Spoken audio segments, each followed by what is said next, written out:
অনেকেই বিষয়টা অলৌকিক ঘটনা বলে বলছে। আসল রহস্যটা কি?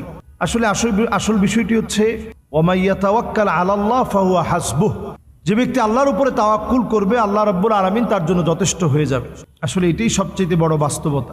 তিনি আল্লাহর জন্য চেয়েছেন, আল্লাহর কাছে চেয়েছেন, আল্লাহর কাছে নিজেকে সঁপে দিয়েছেন এবং হজের মতো একটি ইবাদত সম্পন্ন করার জন্য গিয়েছেন।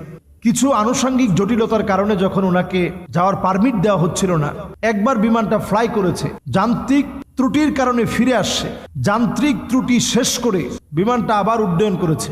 সেই সময় আমের তিনি বসা ছিলেন এবং যান্ত্রিক ত্রুটি শেষ করে বিমান উড্ডয়নের পর এবার আবহাওয়া জনিত কারণে আবার বিমানটা ফেরত আসছে।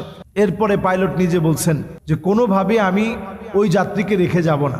এবার যখন আলহামদুলিল্লাহ তিনি সহ গিয়েছেন, জটিলতা শেষ করে যখন গিয়েছেন, আল্লাহ তাআলা বিমানকে উড্ডয়নের সুযোগ করে দিয়েছেন। লিবিয়ার এই বংশদূত আমের